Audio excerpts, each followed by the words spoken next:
안녕하세요. 서울 근교에 살고 있는 이혼한 지 얼마 되지 않은 30대 여자예요. 이혼 사유는 남편이 제가 싫어졌다는 것이었는데요. 한때는 제가 없으면 하루도 살 수 없다던 사람이었는데 이혼할 무렵엔 함께 있는 것이 숨 막힌다고 하더라고요. 꼴도 보기 싫다면서요. 그렇게 남편과 이혼하고 난 후 그 인간과 재회하게 된 것은 응급실이었네요. 이혼 후 어떤 일이 일어났는지 들어보실래요? 대학병원에서 간호사로 일하면서 같은 병원 의사였던 남편을 만나 결혼했거든요. 그리고 몇 년 뒤 남편은 독립해서 새 병원을 개원했고 전 여전히 대학병원 응급실에 남아 있었고요. 시댁에서는 무척 잘 대해주셨는데 그 흔한 시집살이는커녕 명절에도 바쁘면 오지 않아도 되니 한가할 때 밥이나 한 끼 먹자고 권해주실 만큼 쿨하고 열린 분들이셨어요. 덕분에 남편과는 서로의 자리에서 각자 일에 최선을 다할 수 있었죠. 남편은 시댁 부모님의 도움으로 개원할 수 있었는데 점점 자리를 잡아가고 있었고요. 그런데 병원에 환자가 늘어나면 늘어날수록 남편이 점점 변해가기 시작하더라고요. 예민한 건 둘째치고 점점 절 배우자가 아닌 도우미 정도로 여긴다는 기분이 들 때도 있었어요. 청소는 제대로 하는 거 맞아? 이불 빨래는 언제 했어? 숨 쉴 때마다 목이 쾌쾌해. 여보, 나 밤샘 근무하고 이제 들어왔어. 눈 밑에 다크서클 안 보여? 아, 그랬어? 그러면 오늘은 집에서 쉬면서 대청소랑 이불 빨래 싹 좀 해. 하는 김에 에어컨도 좀 닦고 말이야. 에어컨 청소는 주기적으로 하고 있는 거 맞지? 이 집엔 나 혼자 사는 거야? 어떻게 모든 일을 나만 해? 당신도 손 있고 발 있잖아. 심지어 당신은 야간 진료는 하지도 않잖아. 내가 밤새워 고생하고 온 날엔 당신이 살림 좀 해주면 안 돼? 나도 힘들어. 누가 당신 보고 안 힘들대? 그런데 집안일은 나보다 당신이 더 잘하기도 하잖아. 내가 해봤자 어차피 당신이 다시 하게 될 텐데 이왕 하는 거 잘하는 사람이 하면 2번 일 안 해도 되잖아. 아, 서재도 좀 치워줘. 완전 엉망진창이야. 청소뿐만이 아니었어요. 반찬 투정까지 부리더군요. 어떤 날은 반찬이 마음에 들지 않는다며 있는 대로 짜증을 내고 나가버리기도 했죠. 가장 대접도 못 받는 기분이라나 뭐라나요. 그래도 이런 남편을 보며 이해해보려고 노력했어요. 얼마나 피곤하고 힘들면 저렇게 예민해질까 하며 측은했거든요. 하지만 이런 인내심도 친정을 무시하는 태도 앞에서 결국 폭발했죠. 그날은 친정엄마의 환갑이었어요. 바쁜 남편 스케줄에 맞춰 일부러 식당을 점심시간에 예약하고 혹시나 하는 마음에 아침을 먹는 자리에서도 약속 시간과 장소를 여러 번 언급했거든요. 그런데 약속 시간이 지나도 남편은 오지 않더라고요. 연락 한 통 없이 말이에요. 결국 남편에게 전화를 걸었고 남편은 아주 태연한 목소리로 이렇게 말하더군요. 깜빡했어. 뭐? 어떻게 다른 것도 아니고 엄마 생신을 잊을 수가 있어. 내가 며칠 전부터 그리고 오늘 아침에도 이야기했잖아. 귀에 딱지 앉을 것 같으니 그만 이야기하라고 했던 게 당신이야. 그런데 뭐? 깜빡했어? 바쁘다 보면 그럴 수도 있지. 돈 좀 보낼 테니까 장모님 드려. 뭐? 안 오겠다는 말이야? 지금이라도 와서 얼굴 비추고 가. 지금 점심시간이잖아. 점심시간이라고 마냥 노는 줄 아냐? 지금도 할 일이 태산이거든. 아휴, 뭘 알아야 대화가 통하지. 하여튼 난 못 가니까 당신네 식구끼리 좋은 시간 보내. 그 순간 이성의 끈이 뚝 하고 끊기는 느낌이었어요. 바로 남편의 병원으로 찾아갔고 거기서 본 풍경에 어이가 없었네요. 바쁘다던 남편놈은 간호사들과 모여 앉아 시시덕거리며 커피를 마시고 있더군요. 생각 같아서는 그 자리에서 남편에게 따져먹고 싶었지만 차마 입이 떨어지지 않더라고요. 남편의 체면도 있었지만 제 얼굴에 침 뱉는 짓이란 걸 알고 있었으니까요. 가까스로 화를 참고 남편과 함께 진료실에 들어갔어요. 아니, 여기는 왜 쫓아온 거야? 몰라서 물어? 바쁘다며. 당신한텐 커피 마시는 일이 바쁜 일이니? 다른 날도 아니고 환갑이야, 환갑. 그런 날에 간단하게 점심 한 끼 먹는 것도 그렇게 힘이 들어? 아, 깜빡했다고 했잖아. 이미 늦었는데 가봤자 눈치밖에 더 보여? 괜히 내가 가서 분위기 망칠 바엔 안 가는 게 서로 좋잖아. 지금 그걸 말이라고 해? 당신 일정 맞춘다고 이 근처로 예약했고 시간도 일부러 점심시간으로 잡은 거야. 그런데 당신이 빠지는 게 말이 돼? 그까지 환갑이 뭐라고 이 유난을 떨어? 그냥 생일이잖아. 1년에 한 번씩 있는 생일. 그까지 생일 때문에 병원까지 찾아와서 피곤한 사람 붙잡고 큰 소리 내야겠어? 남편은 미안하단 말 한마디 없이 당당한 태도였고, 그런 남편의 손에 들린 커피를 빼앗아 그 당당한 얼굴에 뿌려버렸어요. 야, 너 이게 뭐 하는 짓이야? 정신 차리라고. 내가 요즘 당신 힘들다고 다 이해해주니까 나나 우리 집이 우습게 보이나 본데 정신 차려. 그날 밤 남편은 집으로 들어오지 않았어요. 남편의 첫 외박이 있던 날이었네요. 도대체 언제부터 사이가 이 지경이 되었는지 가늠도 되지 않더라고요. 복잡한 생각에 잠겨 째깍째깍 흘러가는 시간을 보며 애를 태우던 그때 시모에게서 전화가 왔어요. 아가, 어제 사돈은 잘 만나고 왔니? 좋은 시간 보냈어? 다정한 시모의 목소리를 듣는데 참았던 눈물이 터져 나왔네요. 아무런 대답도 하지 못하고 대성통곡을 하는데 시모는 아무 말도 하지 않고 가만히 기다려주시더군요. 그렇게 한참을 울고 나니 진정이 되었고 그제야 무슨 일이냐고 물어보시더라고요. 어머님, 그게 어제 그의 생신 자리에 오지도 않았어요. 바쁘다고요. 그래서 병원 찾아갔더니 간호사들이랑 커피 마시고 있더라고요. 그 모습이 너무 화가 나서 얼굴에 커피를 부어버렸는데 자기도 화가 많이 났는지 집에 안 들어왔어요. 뭐? 그러면 외박을 했단 말이야? 네. 병원 일로 점점 예민해지기 시작하더니 이젠 뭘 어떻게 해야 할지 모르겠어요. 이 녀석이 우리가 알아서 할 테니 넌 가만히 있거라. 그날 저녁 시댁에선 저와 남편을 불렀고 시댁에 도착했을 즈음엔 이미 한바탕 난리가 났더라고요. 벼락같이 호통을 치는 시부와 그런 시부 앞에 무릎 꿇고 앉아있는 남편. 남편은 아무 말도 못하고 고개만 숙이고 있더군요. 이 녀석아, 내가 너 이딴 식으로 집사람 마음고생시키라고 병원 열어준 줄 알아?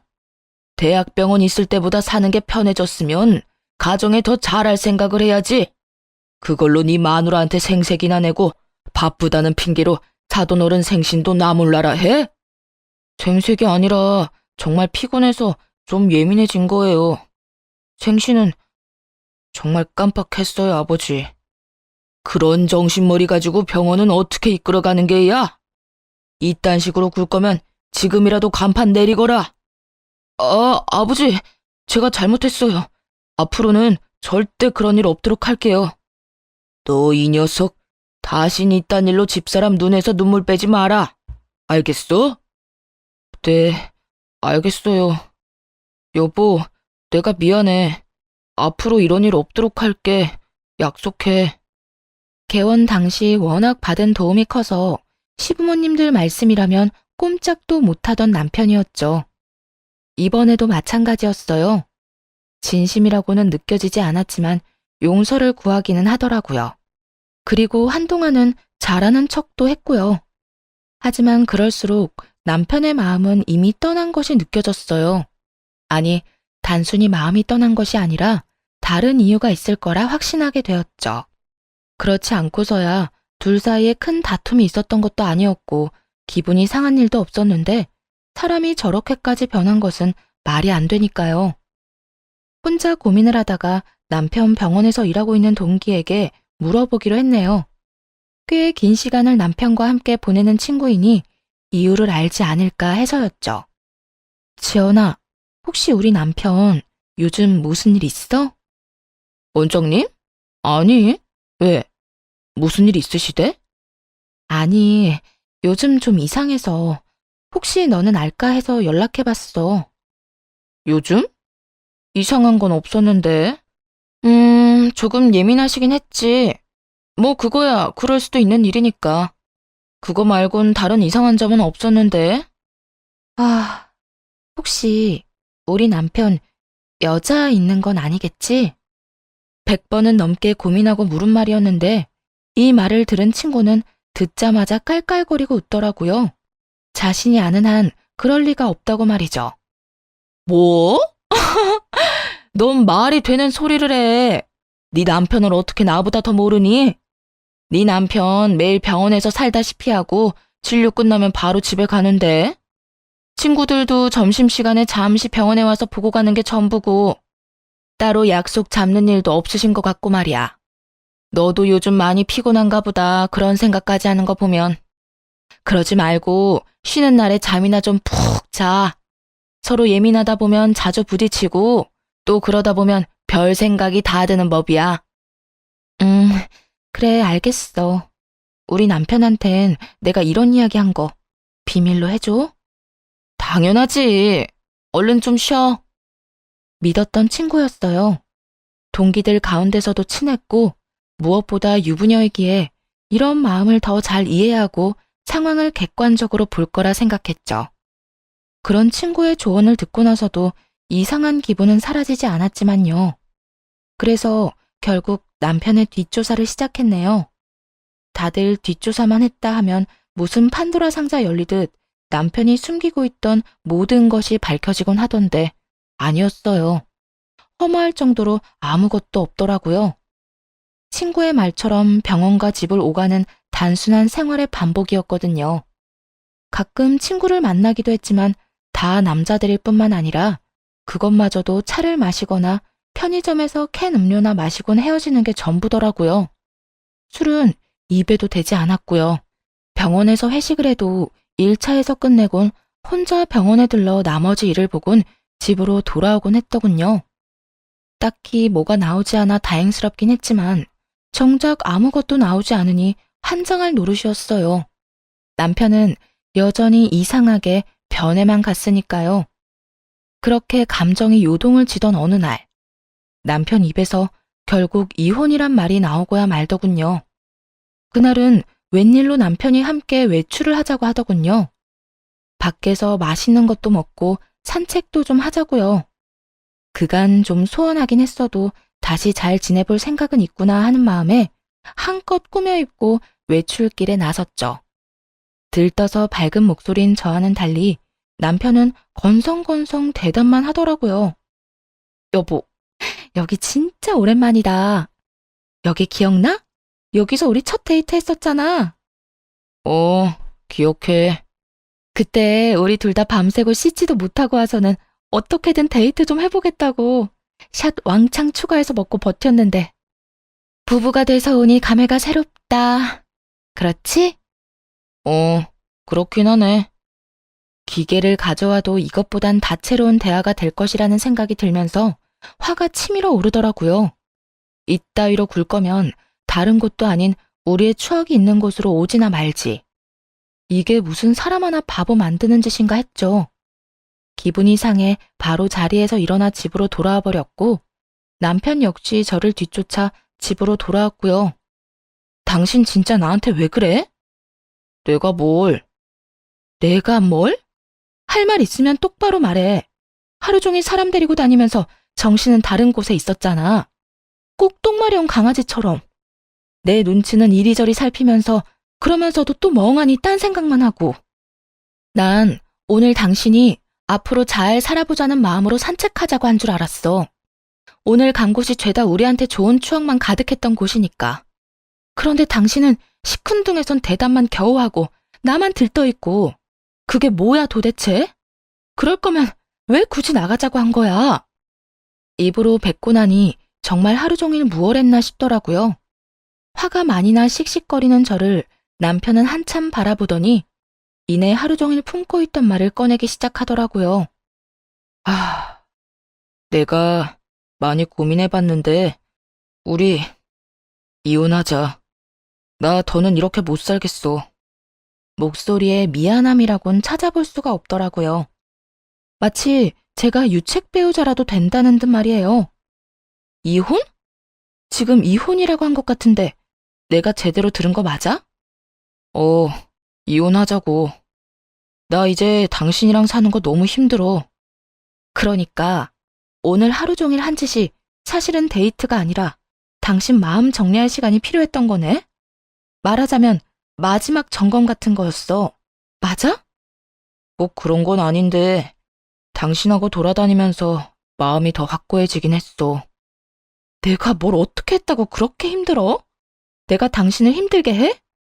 그냥 당신이랑 같이 사는 것 자체가 힘들어. 당신이 뭘 잘못한 게 아니라 그냥 내가 이제 당신을 안 사랑해. 마음이 다 찢어지게 상처가 되는 말을 참 무덤덤하게도 하더군요. 마치 책을 읽듯 아무런 감정도 없이요. 그래도 함께한 세월이 얼만데 남은 정도 없다는 듯 말이에요. 이젠 사랑하지 않으니 이혼하자는 말을 듣는데 스스로가 너무나도 초라하고 또 비참하더라고요. 그리고 문득 나는 이 사람을 사랑하나? 하는 생각을 해봤어요. 그런데 저 역시 이 사람을 사랑하고 있진 않더라고요. 그냥 내가 한 선택이니 그냥 저냥 되는 대로 맞춰가며 어떻게든 살고 있었던 거죠. 우리 부모님 생각해서 그냥 참고 살아보려고도 했는데 이렇게 아무 감정 없이 살아서 뭐하나 하는 생각이 들더라. 이혼만 해주면 재산도 섭섭하지 않게 줄게. 그러니까 조용히 이혼만 해줘. 나 당신이랑 소송 같은 거 할 힘도 없고 마지막을 그렇게 지저분하게 끝내고 싶지도 않아. 알겠어. 그래, 하자. 이혼. 구질구질하게 눈물이라도 흘리며 매달릴 거라 예상했었는지 남편은 그제야 놀란 눈을 하고는 똑바로 쳐다보더라고요. 왜? 내가 울면서 매달리기라도 할 줄 알았어? 아니, 그건 아닌데 좀 더 이유를 물을 거라고는 생각했어. 나 싫다는데 물어서 뭐해. 들어봤자 상처만 깊어질 텐데 뭐. 당신 말 듣고 생각해보니까 나도 당신 사랑하는 건 아니더라. 그냥저냥 어떻게 해서든 잘 살아보려고 맞춰가고 있었던 거지. 당신 말대로 그렇게 살아서 뭐 하겠어. 지금이 조선시대도 아니고 아니다 싶으면 애 없을 때 헤어져야지. 그렇긴 하지. 당신 괜찮아? 아니, 안 괜찮아. 사실 나 진짜 비참해. 하지만 어쩌겠어. 이혼하자는 말을 주워 담을 수도 없는 노릇이고. 어쨌든 말 나온 김에 하루빨리 이혼하자. 한 공간에 있는 것도 싫다는 남편과의 이혼은 생각보다 더 빠르고 간단하게 끝이 났어요. 결혼할 때는 상견례니 혼수니 함께 살 집이니 고민하고 하나씩 해결하기 바빴는데 그런 결혼보다 이혼이 더 빨리 끝나더라고요. 남편은 약속한 대로 재산을 나눠주었고 시부모님께 이혼 사실을 전해드렸어요. 마지막으로 물으마. 너 지금 이혼하면 너에게 해주던 모든 것들 다 끊을 것이야. 네가 이때껏 벌어들인 것 빼곤 다 뺏기는 신세가 될 텐데 그래도 이혼할 거야? 네, 아버지. 이미 되돌리기엔 늦었어요. 제 마음도 마음이지만 이 사람도 저한테 이제 마음 없어요. 한 공간에 있는 게 숨이 턱턱 막히기 싫은데 어떻게 같이 살겠어요. 남편의 말을 들은 시부는 저의 생각을 조심스럽게 물으시더군요. 아가, 네 생각도 같다 이거니? 네. 제가 싫다는 이 사람 말 듣고 생각해보니 별반 다르지 않은 마음이더라고요. 당시엔 싫은 마음까진 아니었지만 그렇다고 해서 좋은 마음도 아니었어요. 무엇보다 제가 그렇게도 싫다는 사람하고 저도 살고 싶지 않아요, 아버님. 일이 이렇게 돼서 죄송해요. 네가 죄송할 일이냐? 우리가 자식을 잘못 키워 네가 마음고생 많이 했겠구나. 우리가 미안하다, 아가. 아니에요. 두 분은 최선을 다해 잘해주셨는걸요. 이 말을 들은 시부와 시모는 더 화가 났는지 남편을 보며 무서운 얼굴이었죠. 아마 이게 진작 마음이 떠난 남편이 이때껏 제 곁에서 버텼던 이유였겠죠. 너는 각오하고 있겠지? 우선 카드부터 내놓거라. 집도 처분해서 줄 건 주고 남는 건 가지고 오고 병원은 들인 돈이 있으니 다 갚을 때까진 월세로 있으면서 투자금부터 갚거라. 너하고 세아가한테 주려고 했던 건물은 없던 일로 하마. 늘 말씀하신 대로 남편에게 해주던 모든 지원을 끊어버리시더군요. 상속 명목으로 주시려 했던 건물도 없던 일이 되었죠. 아버지, 다른 건 몰라도 건물은 이 사람과 결혼하기 전부터 주신다고 하셨던 거잖아요. 결혼 이혼이랑은 아무 상관도 없는 건데 그것까지 없던 일로 하다뇨. 네 이놈, 네 놈이 뭐 하나라도 받고 싶었으면 이토록 당당한 태도가 아니었어야지. 네 놈이 오늘 여기 와서 적어도 미안한 기색이라도 내비쳤다면 내 당장은 아니더라도 훗날 언젠가 건물은 주려고 했다. 그런데 지금 미안한 척만 하지 진심 어린 반성이란 없지 않느냐? 겉으로 나타나는 게 그 정도인데 네 속은 오죽하겠어. 모르긴 몰라도 잔치가 열려도 10대 번은 더 열렸겠지. 아니에요. 저도 마음이 편치만은 않다고요. 편하진 않아도 미안하지도 않다는 뜻으로 들리는구나. 아니요. 저도 죄송하고 미안해요. 진심이에요. 에휴, 더는 듣고 싶지도 않다. 내가 병원을 남겨둔다고 해서 괜한 기대는 하지 말거라. 말한 대로 투자금이 적지 않기에 그 돈은 회수하려고 남겨두는 것이니. 그러니 허튼 짓 하지 말고 빚이나 잘 갚아. 시부는 투자금 회수 목적으로 월세를 내는 대신 병원은 유지할 수 있도록 해주시더라고요. 이미 마음 떠난 사람과 이혼하면서 재산이라도 넉넉히 받아왔으니 그만하면 괜찮은 이혼이다 싶었죠. 거기에다 남편이 가진 것까지 다 신기루가 되어 사라졌으니 복수도 이만하면 되었다고 생각하기도 했습니다. 비록 제대로 된 이유는 끝까지 알 수 없었지만 말이에요. 단순히 이제 사랑하지 않는다는 이유로 이혼하겠다는 말을 그대로 믿은 것은 아니었기에 더 조사를 해봤지만 아무리 찾아봐도 이렇다 할 만한 것은 나오지 않았거든요. 하지만 하늘은 저와는 생각이 달랐나 봅니다. 운명의 장난인지 전 남편과 이혼하고 2달쯤 뒤 이혼의 진짜 이유를 알게 되었으니까요. 그리고 제대로 된 복수도 하게 되었고요. 그날도 응급실에서 근무를 하고 있었어요. 크고 작은 사고가 많은 응급실이라 늘 긴장된 상태로 대기하는 편인데 그날따라 유난히 심하게 두근거리더라고요. 오늘따라 왜 이렇게 안절부절 못해? 집에 무슨 일 있어? 이혼한 돌싱녀가 집에 일이 있을 게 뭐가 있어. 그냥 계속 뭐가 이상해. 느낌이 싸해. 그렇게 주변에서도 제 불안을 느낄 정도의 싸한 예감이 이어지던 그때 큰 교통사고로 인해 긴급한 상황의 환자가 연이어 들어오더군요. 급하게 환자를 향해 달려갔고 환자의 얼굴을 확인하고는 그 자리에서 아무것도 못한 채 멍하니 서 있을 수밖에 없었습니다. 그 환자는 바로 남편과 제 동기 친구였거든요. 전 남편의 호의로 한 차에 타고 있었다기엔 새벽 3시에 가까운 시간. 누가 봐도 불륜임을 알 수 있는 상황이었어요. 심지어 임신 상태더군요. 아빠가 누구인지 쉽게 확인할 수도 없는 아이를 말이죠. 멍해서 억장이 무너지는 기분조차 들지 않더라고요. 아니, 오히려 그제야 왜 이혼까지 하게 되었는지 이해가 되며 속이 뻥 뚫리는 기분마저 들었어요. 배신감이요? 그딴 감정도 들지 않았어요. 그저 2사람이 저를 속이고 어떻게 외도를 저질러 왔는지 그 과정이 머릿속에 쉽게 그려지더라고요. 흥신소에서도 2사람의 외도 증거를 잡지 못한 이유는 병원에 있었죠. 병원에는 뒷문이 있었는데 간호사들도 알지 못하는 전 남편의 진료실 뒤편에 있는 작은 문이었어요. 상간녀는 그곳으로 몰래 오가며 남편과 불륜을 저질렀던 거죠. 우선 상간녀의 남편과 전 시부모님들을 병원으로 불렀어요.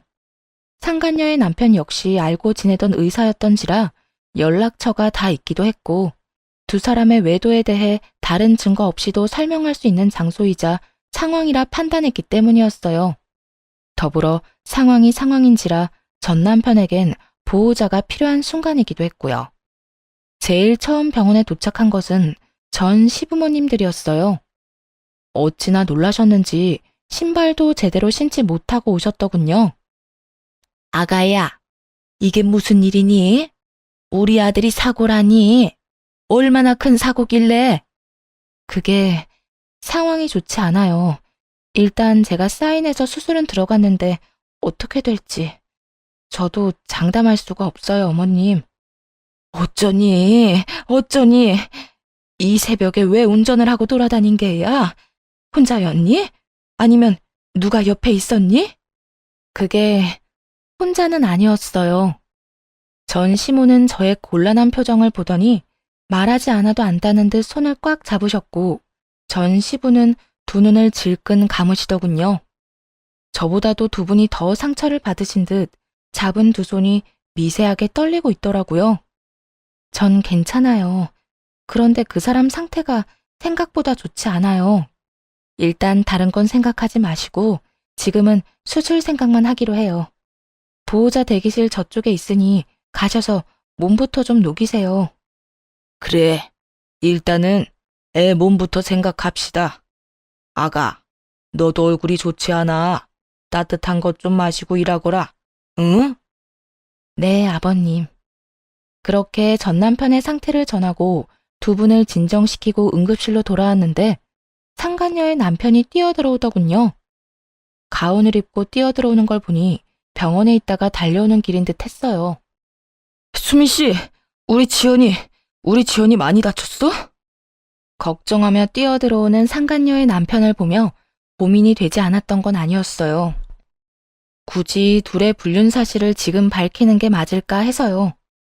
그런데 지금 이야기하지 못하면 나중은 없을 듯 했고 그렇다고 덮고 지나갈 만큼 바보는 되고 싶지 않았어요. 그래서 결심했죠. 그 순간에 모든 사실을 밝히기로요. 그게 지연이는 그나마 괜찮은데 우리 전 남편이 많이 다쳤어요. 함께 있었더라고요. 전 남편이라면 그러면 둘이 같이 차 타고 가다가 사고가 났단 말이야? 지금 이 시간에 두 사람이 함께 있을 일이 뭐가 있어? 설마 아니지?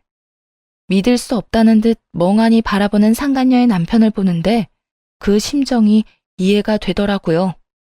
갑작스럽게 이혼 통보를 들었을 때가 떠오르며 말이죠.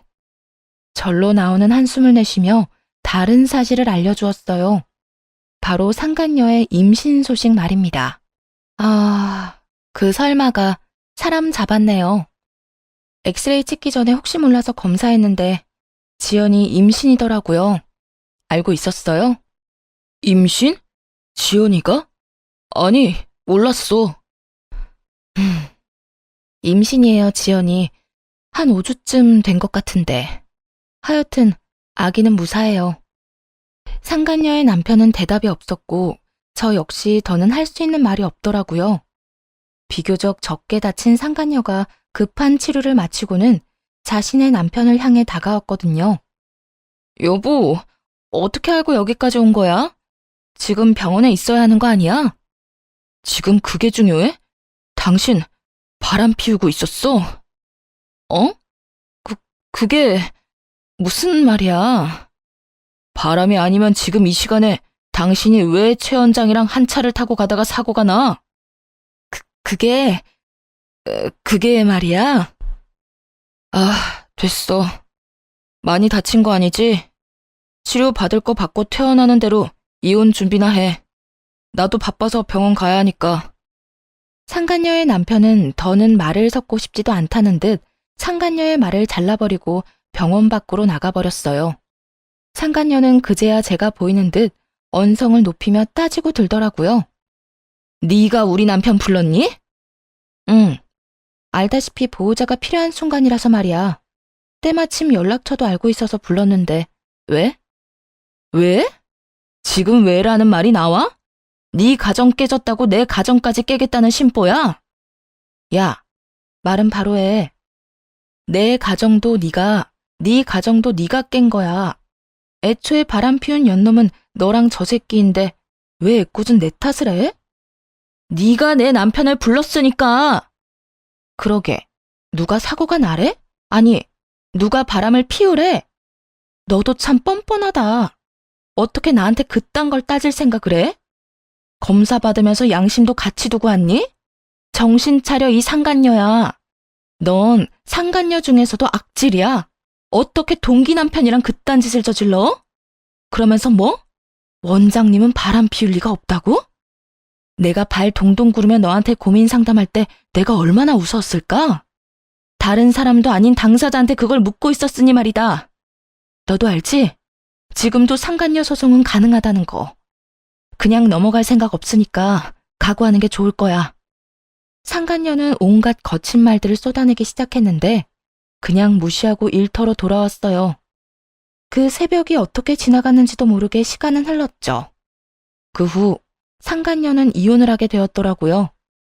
듣기론 막상 이혼이 진행되자 상간녀는 담담하게 그 상황을 받아들이고 이혼했다더군요. 하긴 뱃속에 애도 있으니 나름 현명한 판단을 한 것이었겠죠.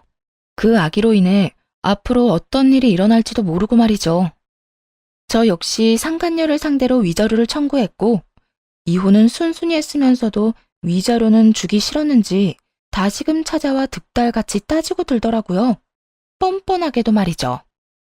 야, 너 꼭 이렇게까지 해야겠어? 너 때문에 나까지 이혼하는 꼴 봤으면 됐잖아. 그랬으면 됐지. 꼭 상간녀 소송까지 해야겠어? 넌 이미 이혼도 했잖아. 어찌나 뻔뻔한지 얼굴에 침이라도 뱉어주고 싶은 마음이었네요. 그냥 내쫓아 버릴까 하는 생각이 들기도 했지만 뱉어내는 말들이 너무나도 주옥 같아 대꾸하지 않고는 못 견디겠더군요. 이혼하면 너희가 바람 피우는 게 없던 일이 되니? 너 때문에 내 가정이 다 찢어진 게 없던 일이라도 되냐 이 말이야. 그렇게 소송이 무섭고 돈이 아까웠으면 애초에 그딴 짓은 하지 말았어야지. 여기까지 찾아올 정성으로 차라리 용서를 구해보지 그랬어. 그랬으면 지금 이런 일은 없었을 텐데 말이야. 뭐 이미 늦었지만. 그래, 내가 다 잘못했고 너한테 죽일 년이니까 상간녀 소송 그거 하지 마. 우리 그래도 한때는 친구였잖아. 그러니까 소송만은 하지 말아줘. 응? 상간녀는 애원에 가까운 부탁을 했지만 소용없는 짓이었죠. 결국 소송을 통해 위자료를 받아냈으니까요. 이제 남은 것은 전 남편이었어요. 전 남편의 상황은 생각보다 더 좋지 않았어요. 도대체 어떻게 사고가 난 것인지 하반신 불구는 물론이고 상반신도 한쪽은 마비 증상이 있는 상태였어요. 의사 생활은 물론이고 일상생활에도 불편함을 겪을 정도였죠. 즉, 장애인으로 살아가야 할 신세가 되었습니다. 그런 신세가 된 전 남편을 보는 것은 전혀 슬프지 않았는데 슬퍼하는 전 시부모님을 지켜보는 것은 힘들더라고요. 아무래도 그간 친부모님처럼 잘 대해주신 분들이니까요. 그래서 전 남편의 곁을 지키는 두 분을 챙기기 시작했고 그런 행동에 상간녀가 안달이 난 모양이더라고요.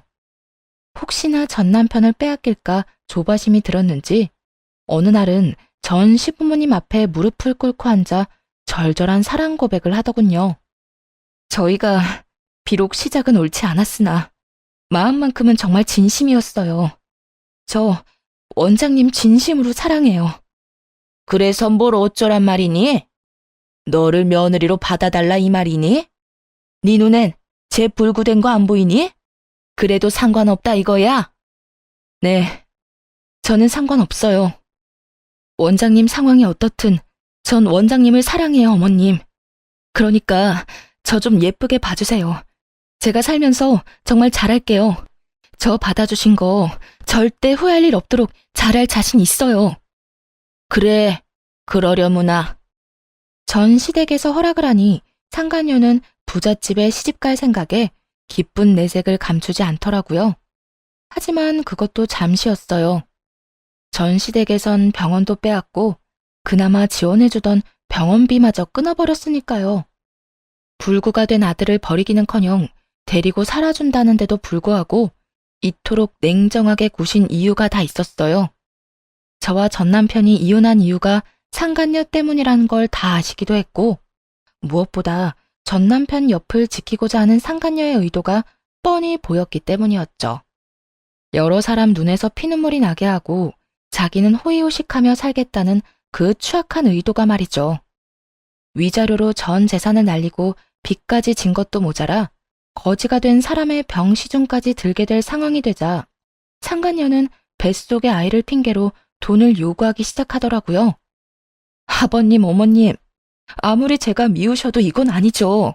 최소한 먹고 살게는 해주셔야죠. 아니, 치료받을 돈은 주셔야죠. 그렇게 사랑하는 사이라고 하더니 이 이야기 못 들었나 보구나. 우린 우리 며느리랑 이혼한다고 하는 순간부터 모든 경제적인 도움은 주지 않기로 했었다. 그러니 네가 그렇게나 사랑한다던 우리 아들, 네가 알아서 잘 보살피며 살아보거라. 우린 네가 무슨 말을 하든지 간에 눈 하나 깜빡하지 않을 것이니. 그러면 이 아이는요? 알고 계시죠? 저 임신한 거. 그리고 이 아기 전 남편 아기도 아니라는 거요. 그러면 이 아기가 누구 아기겠어요? 이 아기 최 원장님 아기예요. 그러니까 아기 생각해서라도 조금만 도와주세요. 최 원장님 몸도 저렇게 되고 앞으로 원장님 인생의 자식은 이 아기뿐일 텐데 이러다 아기마저 잘못되면 어떻게 해요? 상간녀의 말에 두 분도 흠칫하시더라고요. 그럴 수밖에 없겠죠. 아무래도 아들은 불구가 되어 다신 이세를 보는 건 힘들 것 같은 상황인데 그런 상황에서 뱃속에 아들의 아기가 있다니까요.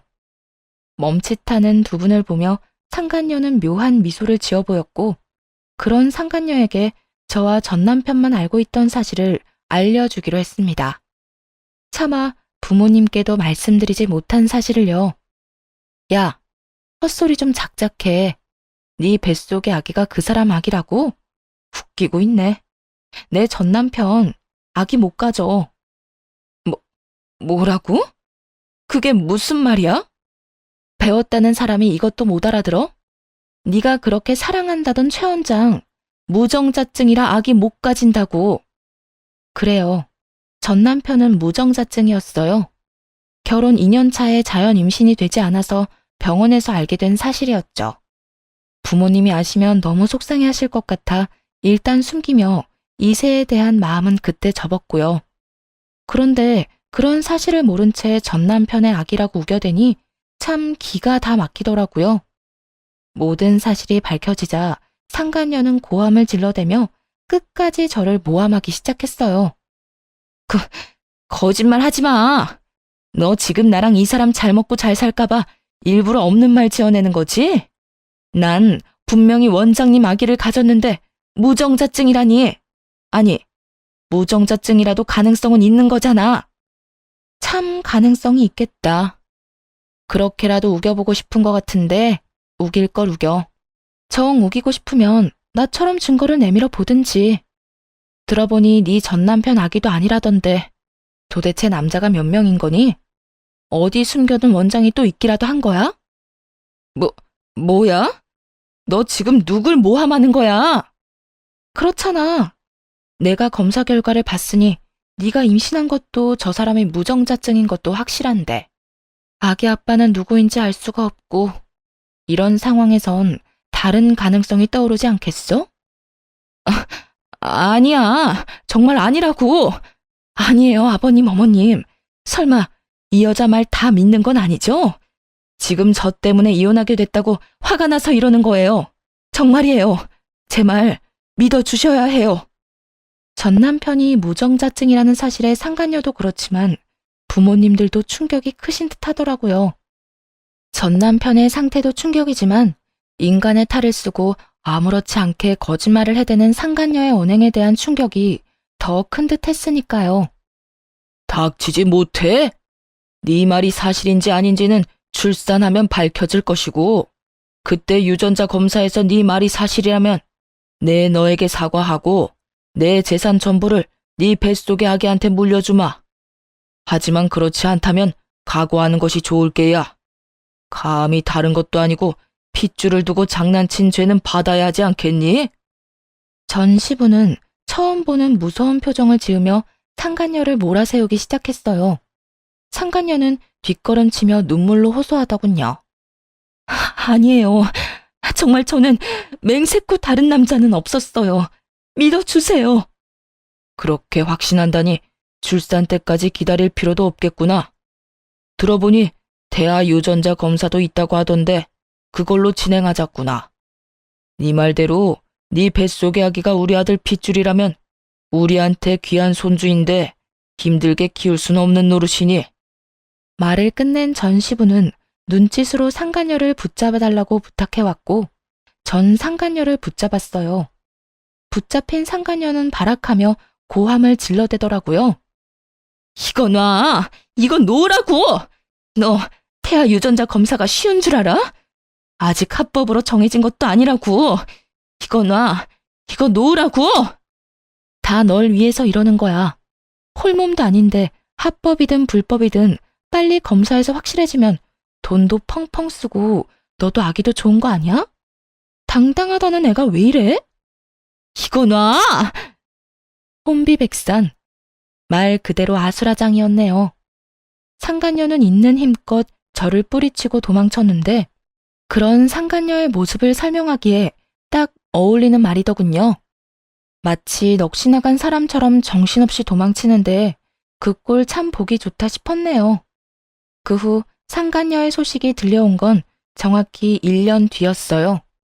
아기를 안고 자신의 전남편 앞에 나타난 상간녀는 뻔뻔히도 임신 주수를 착각했었다며 이번에는 전남편의 아기라고 우겨댔다고 하더라고요.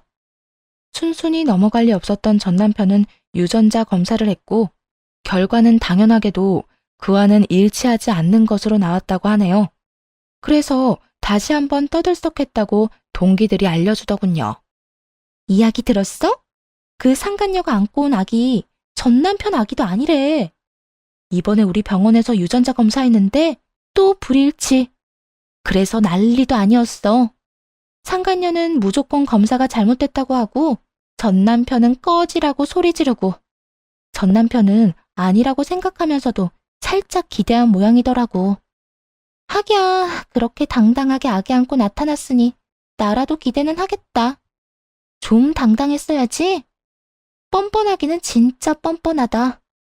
금방 밝혀질 거짓말을 어쩌면 그렇게 당당하게 할 수 있는지. 그나저나 네 전남편 애는 확실하게 아닌 거 맞아? 확실하게 아닌 거 맞아. 그건 내가 확신할 수 있어. 그래서 걔는 어떻게 됐어? 어떻게 되긴 또 주랭랑 쳤지 뭐. 사기죄로 고소한다는 말까지 나오니까 겁났는지 도망가더라. 들어보니까 친정에서도 남 부끄럽다고 나 몰라라 한다던데. 꼴 좋다. 그러게 다른 사람도 아니고 너한테 그딴 짓을 하래? 벌 제대로 받는 거야. 네 전남편도 그렇고 그 상간녀도 그렇고. 그러면서 진짜 아기 아빠는 누구인가에 대해 한동안 입방아에 오르락내리락거리기도 했죠. 한바탕 소동이 끝나고 전남편은 병원에서 퇴원해 요양원으로 가게 되었어요. 아무래도 집에서는 관리가 힘들고 재활도 함께 진행해야 하니 요양원에서 지내며 전문가들의 도움을 받기로 한 것이죠. 휠체어 신세가 된 전남편을 보니 아무래도 마음이 좋진 않았는데 그런 마음조차 확 날아갈 만한 일이 있었네요. 퇴원하는 날 저를 향해 갖은 악다구니를 쏟아냈으니까요. 또 내가 이 꼴이 돼서 속으론 통쾌하지? 아니, 내가 교통사고 난 것도 네가 속으로 빌고 또 빌어서 그렇게 된 거 아니야? 악밖에 남지 않은 전남편의 말을 듣는데 정신이 확 들었어요.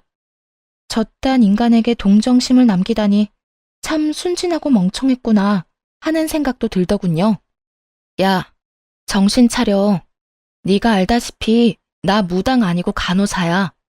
네가 말아먹은 네 신세 내 탓으로 돌릴 생각 말고 재활이나 잘 받아. 이제 옆에서 도와줄 여자도 없는데 혼자 잘 살아가야 할 거 아니야. 야, 너 진짜 내가 가만둘 것 같아? 네가 가만 안 두면 어쩔 건데? 네가 인간이라면 나한테 이러면 안 되는 거 몰라? 내 인생 망친 것도 모자라 본인 인생도 그따위로 망쳐놨으면 이제라도 반성이란 걸 하고 좀 똑바로 살아. 내가 뭘 그렇게 잘못했는데? 설사 내가 잘못했다고 쳐도 이런 신세가 될 만큼 잘못한 건 아니잖아. 난 억울해. 억울하다고. 난 너 때문에 하루아침에 가정도 깨지고 인생도 망가졌어. 내 잘못은 하나도 없었는데 내 마음은 산산조각이 났다고. 그런 내 앞에서 네 억울함을 호소하고 싶니?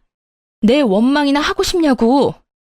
넌 정말 끝까지 나에 대한 배려나 미안함 따위는 전혀 없구나. 너야말로 어떻게 나한테 이렇게까지 해. 이혼할 때도 나지 않았던 눈물이 그제야 나더라고요. 울면서 고함을 질러대자 전 남편도 그제야 정신을 차린 듯 멍하니 바라보더군요.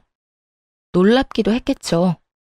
울며 불며 매달릴 거라 생각했던 순간엔 눈물 한 방울 흘리지 않던 여자가 악다구니를 쓰고 달려들어야 할 순간에 눈물을 흘리니 당신은 부모님 보기 부끄럽지도 않아? 어떻게 마지막까지 이런 꼴을 보일 수가 있어? 나한테나 부모님한테나. 다리만 망가진 채로 살아. 마음까지 망가뜨리지 말고. 본인 말고 부모님 생각해서라도 정신 똑바로 차리고 살란 말이야. 전 남편은 그제야 뒤에 서 있는 부모님이 떠올랐는지 고개를 떨구더라고요. 그나마 부모님 생각하는 마음은 남아있어 다행이라고 생각했네요. 그 후 전 남편을 보는 일은 없었어요. 가끔 전 시부모님과는 만나 식사를 하거나 시간을 가지곤 하는데 그때도 전 남편의 이야기는 전혀 하지 않습니다. 그저 서로의 안부와 이런저런 사는 이야기를 나누며 시간을 보내고 돌아오곤 해요. 한 번은 전 시부모님께서 이런 이야기를 하시더라고요. 아가, 넌 재혼 생각은 없니? 네? 재혼이요? 아, 어머님, 무슨 그런 말씀을 하세요. 전 그런 생각 없어요. 그러지 말고 다시 잘 생각해봐. 너희 부모님도 내심 네가 다시 시작하길 원하실 거야. 우리도 그렇고 말이야. 우리 아들 잘못 때문에 그렇게 된 거지 네 잘못은 없었잖니. 세상 남자들이 다 우리 아들 같진 않아. 가정적이고 좋은 남자가 얼마나 많은데. 나이도 아직 젊은데 잘 생각해 보려무나. 너 시집 간다고 하면 혼수는 우리가 해주마. 네가 정말 딸 같아서 하는 말이야. 너무 걱정하시는 것 같아 대답은 잘 생각해 보겠다 했지만 재혼 생각은 전혀 없는 상태예요. 마음에도 정해진 양이 있다고 하는데 이미 전 남편에게 온 마음을 다 쏟은 것 같거든요. 사랑도 미움도 무관심도 말이에요. 언젠가 이 마음들이 다시 채워진다면 그때는 다시 좋은 사람을 만날 수도 있지 않을까요? 요즘 전 병원을 그만두고 휴식을 취하고 있는 중이에요. 너무 많은 일이 있기도 했고 간호사라는 직업에 대한 회의감이 들어서요. 갈림길에 서서 고민을 하는 단계라고나 할까요? 요즘엔 유아교육에 대해 공부를 하고 있긴 한데 이 어두운 터널을 벗어나 무엇을 하며 살아갈지 기대되는 요즘이네요. 이로써 저의 사연은 끝이 났네요. 긴 사연 함께